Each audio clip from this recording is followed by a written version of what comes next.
Hello guys, இந்த வீடியோவில் நம்ம என்ன பார்க்க போகிறோம்னா, நம்மளோட மெயின் சேனல் வந்து காப்பிரைட் ஸ்ட்ரைக் வந்துருச்சு கைஸ். இதுக்கப்புறம் 3 மாதத்துக்கு வந்து அந்த சேனல் வந்து வீடியோ வராது. ஏன்னா அது ஸ்ட்ரைக் வந்தாலும் இன்னொரு ஸ்ட்ரைக் வந்து சேனல் வந்து க்ளோஸ் ஆகிடும். அதனால் வந்து 3 மாதத்துக்கு அந்த வீடியோ நான் போட போகிறது கிடையாது.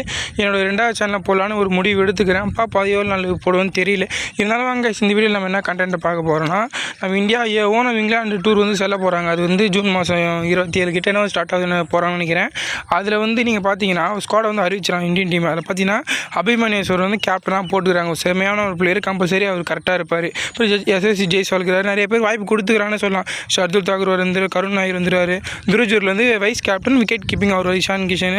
நம்ம துஷார் தேஷ்பாண்டே வந்துருவார். நமக்கு ருத்ராஜ் கேக்வாட் கூட இருக்கார். எனக்கு தெரிஞ்சு ருத்ராஜ் வந்து பிளேயிங் வாய்ப்பு கிடைக்குமான்னு கேட்டால் ஒரு டவுட்டான ஒரு கேள்விக்குறியாக தான் இருக்குது. இப்போ நம்ம கம்போஜ், நம்ம கலீல் அகமது, அப்புறம் ஆகாஷ் தீப், முகேஷ் குமார், இந்த மாதிரி நிறைய பேருக்கு வந்து வாய்ப்பு கொடுத்துக்கிறாங்க இந்தியன் டீம். இருந்தாலும் பரவாயில்ல, வாய்ப்பு கொடுத்து எல்லாருக்குமே வந்து வாய்ப்பு கிடைக்கிறது வாய்ப்பு இல்லை. எனக்கு தெரிஞ்சு வந்து ருத்ராஜ் கேக்வாட், கம்போஜ்லாம் நம்ம கலீலாம் லாஸ்ட்டில் தான் அறிவிச்சிக்கிறாங்க. பிளேயிங்லாம் பார்க்கும்போது தெரிஞ்சு போச்சு இவங்க தான் சிக்ஸ்டாக இருக்க போகிறாங்க. மேக்ஸிமம் இவங்களுக்கு வந்து வாய்ப்பு கிடைக்குதுன்னு பார்த்தா ரொம்ப ரொம்ப கஷ்டம் தான். எனக்கு தெரிஞ்சு கலீலுக்கு வேணால் ஒரு வாய்ப்பு இருக்குன்னு சொல்லலாம். ஏன்னா லெஃப்ட் ஆர்ம் ஃபாஸ்ட் பவுலர்னால அவருக்கு வந்து வாய்ப்பு இருக்குது. அந்த சாய் ஹுசேன் வரலன்னு கேட்டால் 2வது மேட்ச் அது வந்துடும் சொல்லிக்கிறாங்க.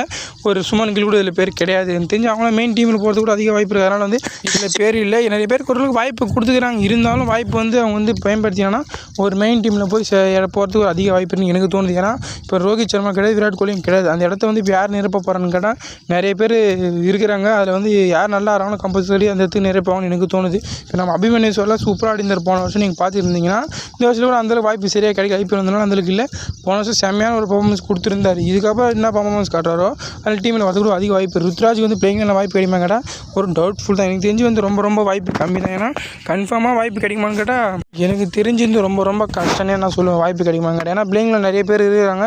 மேக்ஸிமம் கிடைக்கிறது ஒரு 50-50 காலாக கூட இருக்கலாம். ருத்ராஜ் வாய்ப்பு கிடையாது. ஆனால் கலீலுக்கு ஒரு ப்ளஸ் பாயிண்ட் இருக்குன்னு சொல்லலாம். ஏன்னா எடுத்த ரெட் ஃபார்ம் ஃபாஸ்ட் பால் இவர் கொஞ்சம் நல்லா பண்ணியிருக்கிறார். ஐபிஎல்ல கம்பல்சரி இவர் பக்கம் திரும்புவாங்க.